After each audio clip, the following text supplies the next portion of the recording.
What's up, y'all? It's Khalid Cox, and this is Lydism Podcast. Woo! World Baseball Classic. It's been wild so far. DR, 12 runs, one game, 12-3 the first game, 12-1 the second game. USA playing good.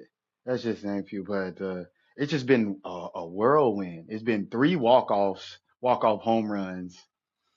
Four actually. Well, one's a game ending to for the run rule, but three walk-off home runs in the World Baseball Classic this year, and there hasn't been any before.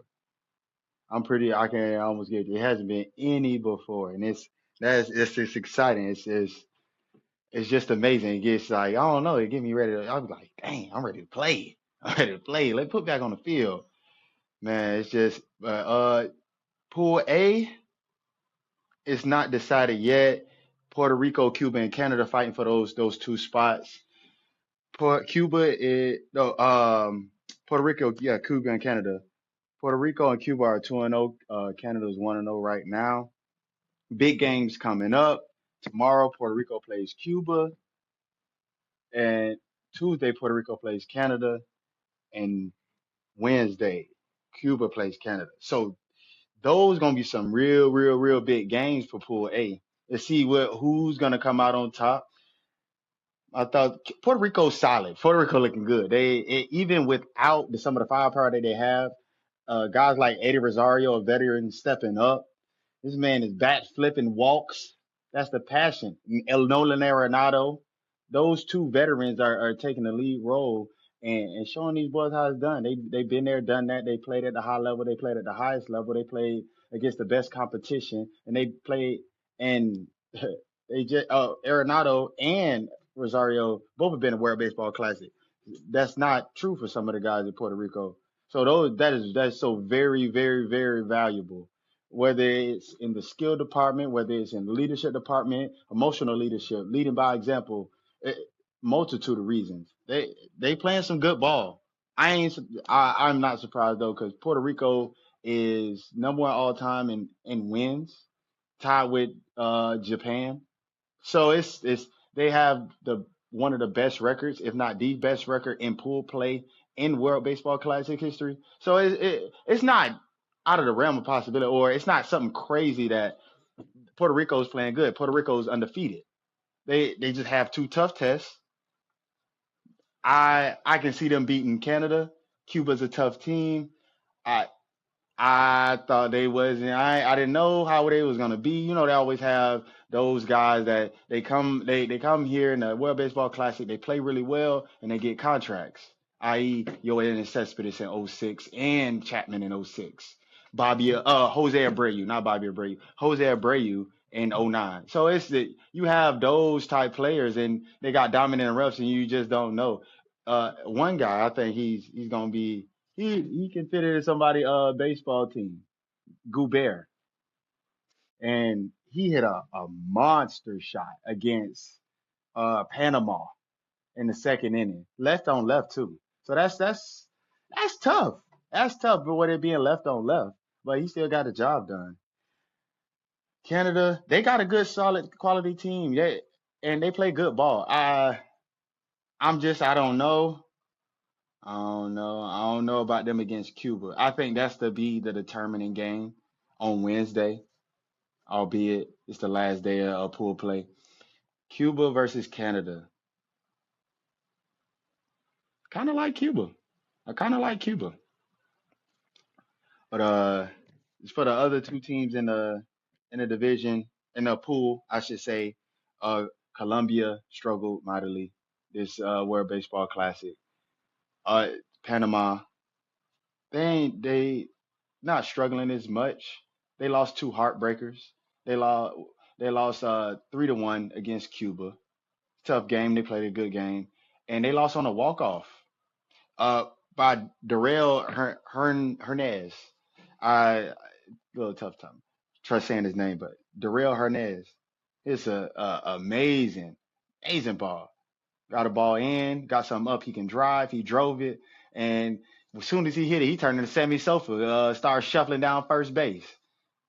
Man, that was something that's crazy. That's something that's exciting. But on to Pool B, and this Pool B still up for grabs as well. With you have USA is 2-0. They made some two statement wins, like I said earlier. They beat Brazil 15-5. Then they beat Great Britain 9-1. Brazil, they came out early, came out swinging. Judge hits a bomb his first at bat. They gets the crowd, get the people going. They go on and they go on a route Brazil. Well, he coming in that game, Judge got his back broken by a 17-year-old, Joseph Contreras. He is the son of former White Sox big leaguer Jose Contreras, pitcher that won a World Series in 2005. Kid got throw diesel. He ain't no slouch. Well, I'm gonna be looking out for his name over the next couple of years because he seemed like he was quality, just a young kid. The next game with the Great Britain, USA starts out slow, give up a home run the first pitch of the game against Brazil's the second pitch of the game, and they make some plays and Brazil's hanging. I mean, Great Britain's hanging tough. The pitcher's pitching very quality, spotting up, and for a guy that haven't pitched in the MLB or even in minor league ball in 7 years, he did good. He pitched in Japan and he just was pitching in Mexico these last couple of years. I had some doubts on him, but he pitched quality. He gave his chance the team to win. That's all a manager wants his starting pitcher to do. Give me a chance, give us the chance to win the game, and I'm good. So that he did, but unfortunately the relievers didn't help him out. They didn't help it. And the bottom of the lineup really came through. The young guys came through for Team USA. Gunnar Henderson, Roman Anthony, Pete Crow Armstrong. These young guys, these people born in 2000. They 23, 24, 25 years old. Roman Anthony 21. And speaking of him, this might be Roman Anthony coming out party. He's been playing well. He's been having good at bats. He's not really he don't get cheated. He's not really be getting fooled that much. I think he's set up to have a big year with this year. Just mark my words. Roman Anthony, he next up. He next up. I know they talk about Pete Crow Armstrong. I know they talk about Gunnar Henderson. I know and Bobby Witt's a guy. And he up there. But Roman Anthony's probably gonna be one of the best outfielders in the MLB in like 3 years. He's 20, he young, he fast, he got all five tools. He's hitterish. You can bat him one, you can bat him two. He's lethal at both. You can bat him five if you need to. And if your team stack, you can bat him seventh like they did last night. But not too many teams are gonna have him batting seventh. They ain't gonna be that good. It, but man, oh man, Mexico is 1-0. They beat great. They beat Brazil actually. Sorry, 8-0. And no matter. I'm sorry. It is Great Britain. They beat Great Britain. They opened it up at the end of the game. So they played good. They played and they a home run that when it was tied to in the eighth inning that really helped them. That really helped them push them forward through the win the game. They was tied 2-2 and it was like a back and forth. It was little pitchers duel and you playing these and you going at it, and some got a break. Fortunately, Mexico got that break. Mexico got a couple. They got a couple tough games going on. They do. They got a couple tough games against Italy and USA. Those are the three teams that's undefeated. Italy and Mexico 1-0 each, and USA 2-0. But USA and Mexico play tomorrow at 8 o'clock. USA play Italy on Tuesday, and Mexico play Italy on Wednesday. Monday, Tuesday, and Wednesday is gonna be big, big, big. The sell it all. And I also think Wednesday, Mexico versus Italy. I think whoever wins that game, that would be the deciding factor for the runner-up. I think USA is going to take it. They shouldn't. We shouldn't slip up with Mexico or Italy, but we can't take them lightly because they full of MLB players, full of very quality players. So we don't want to take them lightly. We don't want to or not bring the energy, especially against Mexico. At our World Baseball Classic, USA only beat Mexico once. Mexico beat USA 3 times. So we got to get our get back. You feel me? Now, Pool C and Pool D, they're pretty much set. They just gotta do the formality of playing the game. Pool C, Japan and Australia, they they most likely gonna make it. Even if Australia loses to Czechoslovakia, they will be in. Not Czechoslovakia, but Korea. If they lose to Korea, they will be in because they beat Chinese Taipei the first game. Chinese Taipei is 2-2, and Australia is 2-1. Japan's 3-0. They just have to play their last game. Probably gonna be undefeated. They may rest some guys to get them ready for the quarterfinals. They may still play them, or they might play them half a game. Probably play them, give them a couple at bats, and then sit them down, let the reserves play. I think that would be a great idea. Australia surprised me. They beat the team. I didn't know if they was gonna beat Chinese Taipei. That was a big, big, big win for them. Korea, I know they was probably gonna play them solid. And Czechia, it's a tough. Their team is they're really undermatched. They really got plumbers and electricians and chemistry teachers on their team. Can't compete with that. What I mean? They'll show face, but it's hard to compete with that when you got them type guys and you playing against guys. Their profession is the sport we playing right now. Then another profession is kind of like you playing this on the side. But it's in Group D. It's been very, very exciting. Venezuela have been played very well for 2 games, very, very well. But they have their test is coming Wednesday against DR. So who's gonna be a winner and who's gonna be the runner up? I'm pretty sure both of them are gonna be 3-0 going into that game. That game, whatever y'all doing on the Wednesday night, y'all watch that game. That's gonna be the best game of pool play, and it's probably gonna be one of the last games of pool play, setting up for perfect event of pageantry right in the Marlins Stadium. It's gonna be rocking. It is gonna be rocking. You set some time aside. You clear out space Wednesday night to watch that game. You will not be disappointed. But the as we move forward, the quarterfinals are coming up, and how we'll go is the winner of Pool A will play the runner-up of Pool B, vice versa for the winner of Pool B. Winner of Pool C will play the runner-up of Pool D, vice versa. Winner of Pool D play runner-up of Pool C. My thoughts and what I think I will see in the quarterfinals is Pool A. I'm gonna say Cuba is gonna go and win Pool A, and Puerto Rico will be the runner-up. So in Pool B, I will see USA and Mexico are gonna be the top two. So that means Cuba will play Mexico in the quarterfinals, and USA will play Puerto Rico. Those some games right there.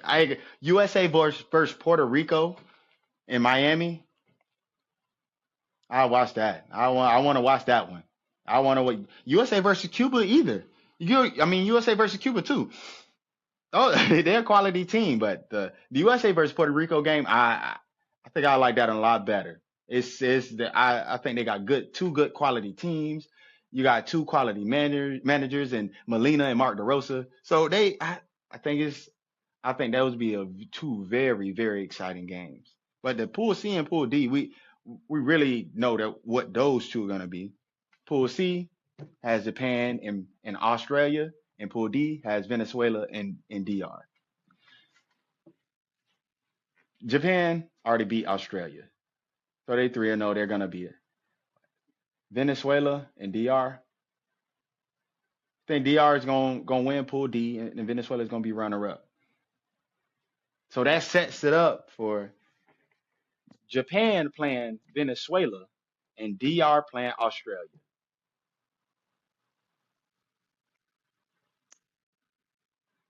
When DR play Australia, DR gonna kill them boys.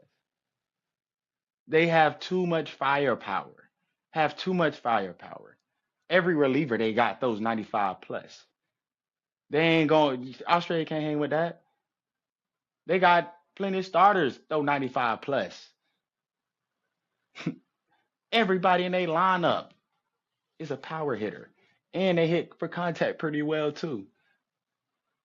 They are dangerous. They are dangerous for real. They had 14 hits. They put on a laser show the first game, and the hit that sent the island of DR in a frenzy had it rocking. Junior Caminero. This man's batting almost 500 in the World Baseball Classic. The only other person that's really like really playing better or hitting better than him is Shohei Ohtani. And Shohei Ohtani is coming in today. I can't remember the game this morning. But coming into at the end of last night, he was 4 for 5 with 2 home runs and a double. He was batting 800 with a 3,000 OPS. That's ridiculous. I know it's a small sample size. I know it's 5 games. I know it's 5 at bats. But wow. Talking about maximizing every at bat.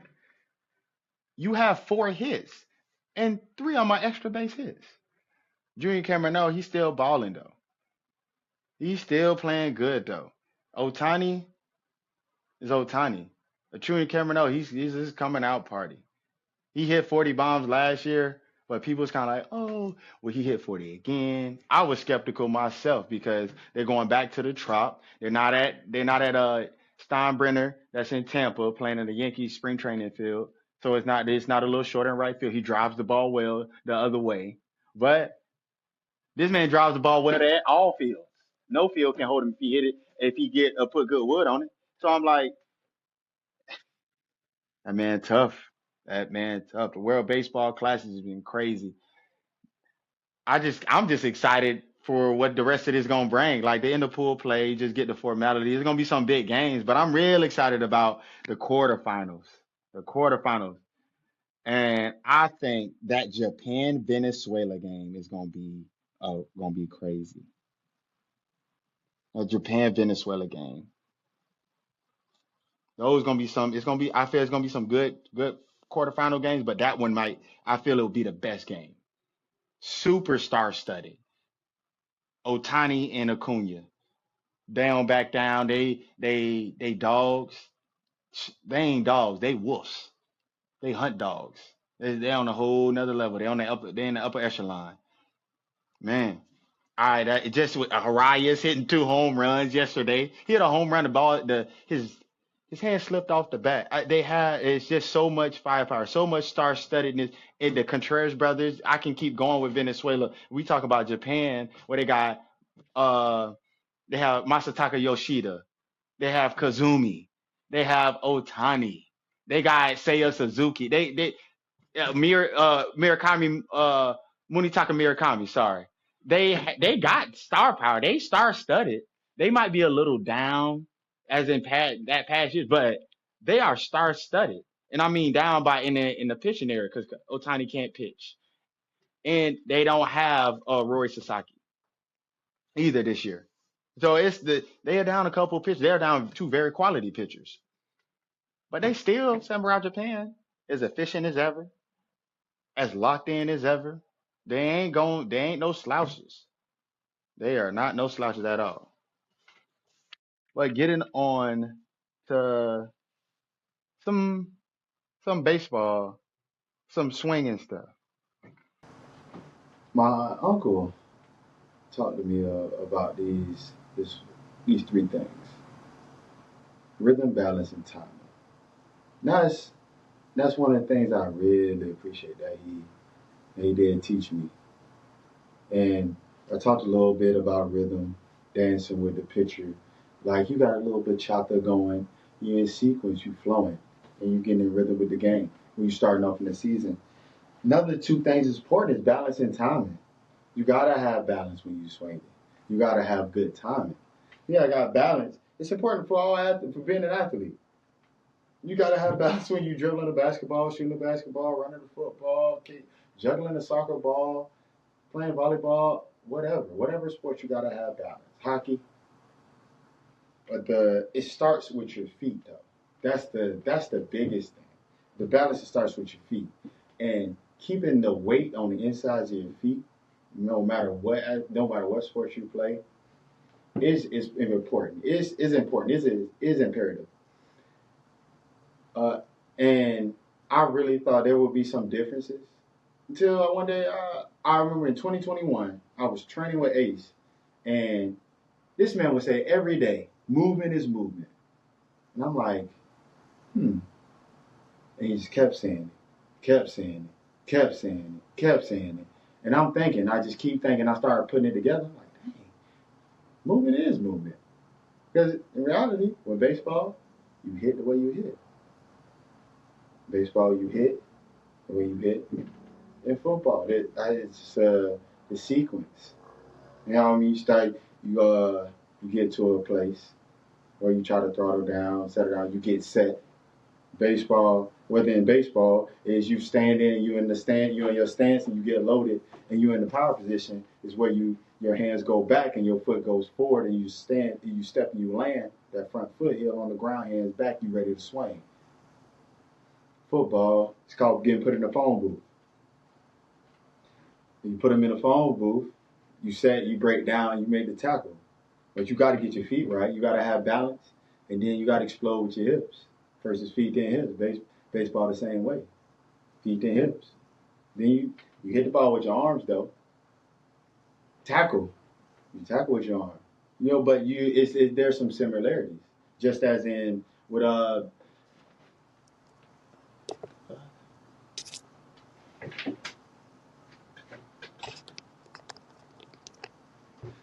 just as in would you when you playing basketball. So like when you dunking, it's the same thing as my process I have with the swing. Because when I'm in my swing, I'm just relaxed, I'm chilling. And then I gather, separate, and explode. I gather whether it's picking my leg up, toe tapping, and my body's crunch gathering, trying to create energy from the ground. And I separate my hands and my feet, and I explode to the ball. And it's simple as that. Same thing with dunking. You gather when you go up to run the dunk, you dribble, you gather, you jump and you separate, and you explode when you throw down the dunk. Movement is movement. And then the other big key point is timing. And people get timing messed up. And I can understand because like, oh, when is your foot land? When is your foot land? When is your foot land? Okay, we understand that. How your hands? Yeah, hands get back. But the biggest thing is you in the box to hit the ball. So why not think, where did I make contact rather than when did I land? When did I get ready? When am I in position to hit? You can be in position to hit all you want. But if you ain't making good contact, it don't matter. It don't matter at all. So you have to redo your thinking into where, not when. You know what I mean? So you don't be like, oh, I'm going to leave at 2 o'clock, but I don't know where I'm going. Or I don't know where I want to be at a certain time. It's just how the normal life thing. This is how you plan. You plan for a trip. You plan for a trip to the Bahamas, and it is a year and a half away, and you plan up until that day to where it's going. But you know where the end point is. You know where the where is.